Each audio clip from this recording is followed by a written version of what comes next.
अंकिता भंडारी के कत्ल की स्क्रिप्ट 18 सितंबर की दोपहर को उसी वक्त लिखी जा चुकी थी जब उसने रिजॉर्ट के मालिक के एक नाजायज ऑफर को ठुकरा दिया था। इसी के बाद अंकिता को उसी शाम ऋषिकेश में एक बैराज के पास ले जाया गया और फिर धक्का देकर वहां उसे गिरा दिया गया। इसके बाद तीनों आरोपी कातिलों ने एक कहानी गढ़ी और वो यही कहानी अगले 5 दिनों तक लोगों को सुनाते रहे। लेकिन इत्तेफाक से अंकिता का एक दोस्त जम्मू में था जिसके पास एक सबूत था और इसी सबूत ने पूरी कहानी ही पलट कर रख दी।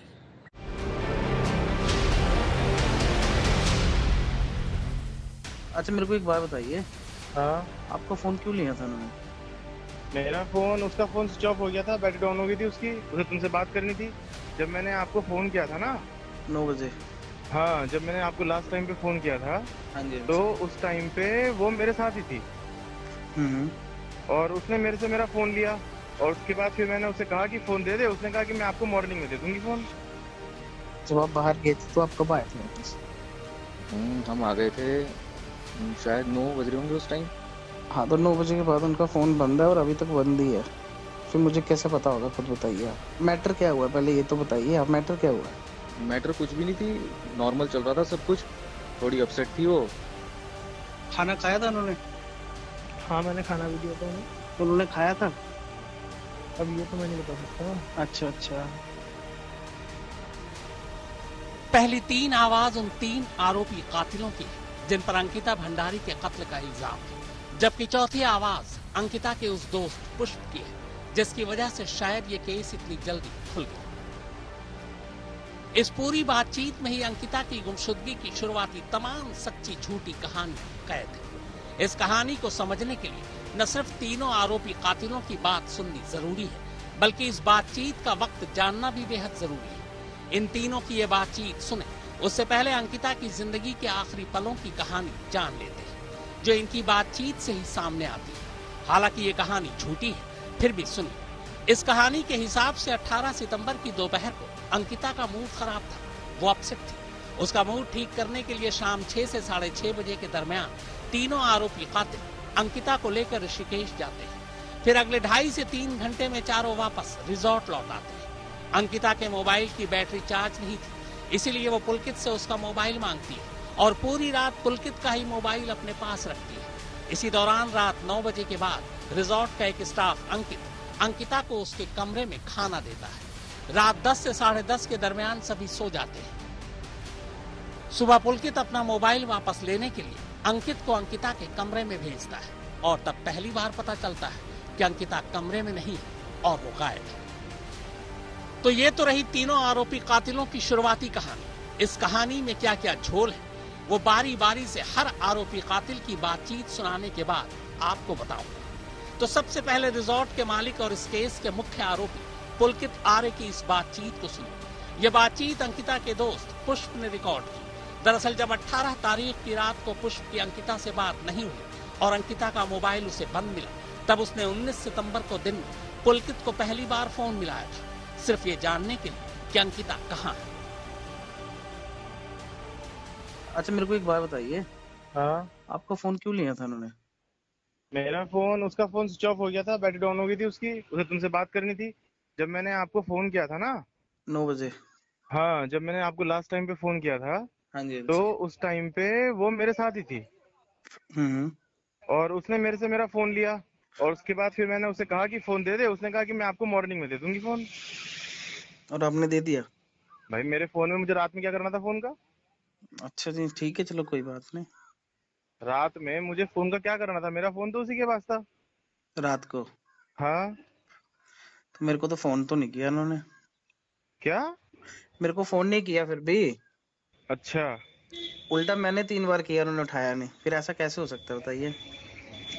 भाई देखो, अगर तुम्हारी क्या अगर बात? अगर अगर आपका फोन उनके पास है और मैं 3 बार रात को कॉल कर रहा हूँ तो मेरे एटलीस्ट फोन एक पे बार भी तो किया उठाएंगे आपने? ना। हाँ, आपके फोन पे। तो मेरा फोन भी घंटी बजी हाँ जी। और मेरा फोन घंटी बजी और मेरा फोन भी नहीं उठाया? नहीं, मैं वही कह रहा हूँ। ये ऐसा रात तो की पॉसिबल? ये रात की बात है, कोई 10:30 कितने बजे। बजे? 10 10:30 बजे की बात है। 10:30 बजे तक तो हम लोग सो रहे थे हमारे रिजॉर्ट में। अच्छा। 10:30 बजे तक तो हम वहां पे लगभग ये मान के चलो 9 बजे तक हम रिजॉर्ट में थे। उसको खाना सर्व किया, खाना खाया उसने। खाना तो हम खाया अपने था हाँ, खाना उसको सर्व किया था। रात को? हाँ, कब? हम अपने लगभग 9 बजे करीब। 9 बजे के करीब जब आप वापिस आए थे? हाँ देखिए जब आप बाहर थे ना, हाँ। तब मेरी लास्ट टाइम बात हुई थी। उसके बाद आके सिर्फ आपका फोन आया था मुझे। अच्छा, उसके बाद से उनका फोन बंद है और अभी तक बंद ही है। तो मैं वही तो कह रहा हूँ ना, मैं तो उसके बाद सीधा वहां आया रिजॉर्ट में। और तो मैंने रिजॉर्ट अभी, में अपना वहीं हाँ, रुका। सुबह सुबह निकला मैं रिजॉर्ट से 6 बजे करीब। अभी आपका फोन मिला नहीं मिला अभी तक? ना, अभी नहीं मिला फोन मेरा। नहीं मिला? ना। तो आप अपने फोन को सर्च कीजिए ना।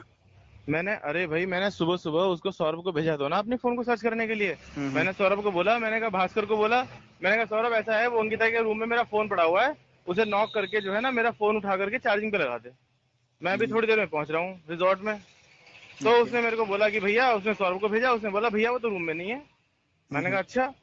और उसका सामान वगैरह कह रहा है, सामान सामान तो सब रखा है उसका। अच्छा, सीसीटीवी तो होंगे ना? प्रॉपर्टी के हाँ चेक तो करता हूँ मैं, सीसीटीवी क्या है, क्या चल रहे हैं, क्या है, क्या स्थिति है। नहीं, चलते तो होंगे, ऐसा थोड़ी ना कि नहीं चलते होंगे, सीसीटीवी तो ऐसा चलते है, होंगे। देखो पुष्प, हाँ जी, हाँ जी, बोलिए। मेरे साथ ना, मैं आपसे ज्यादा जिम्मेदार व्यक्ति हूँ, समझ रहे हैं आप? नहीं, मुझे पता है आप ठीक पे है। ज्यादा जिम्मेदारी है। और मुझे ना, मतलब क्या बोलते हैं, ये सब सिनेरियो ना हम्म। मुझे कचोट रहा है। मतलब मुझे समझ में बात नहीं आ रही कि क्या आपके साथ तो नहीं है वो। मुझे मुझे सच सच अरे बात ये बताइए सर, भाई। ऐसा होता तो मुझे आपको कॉल करने की क्या जरूरत थी, बताइए। कहीं उसके घर वालों के सामने कोई ऐसा सिनेरियो क्रिएट करने के लिए कोई आपकी और उसकी बात हो कि नहीं चलो मैं अरे चलती नहीं हूँ। नहीं नहीं नहीं सर, कैसी बातें कर रहे हैं आप?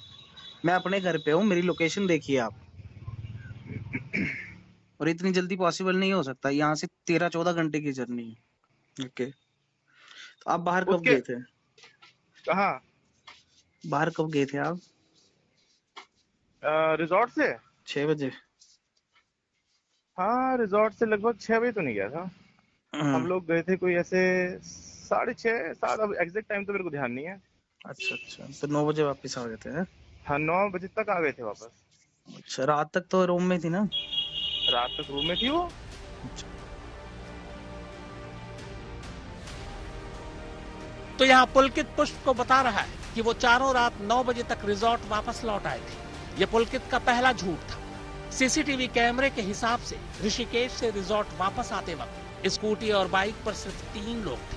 अंकिता तस्वीर में कहीं थी ही नहीं। पुलकित के मुताबिक अंकिता का मोबाइल चार्ज नहीं था, इसीलिए उसने अपना मोबाइल पूरी रात के लिए उसे दे दिया।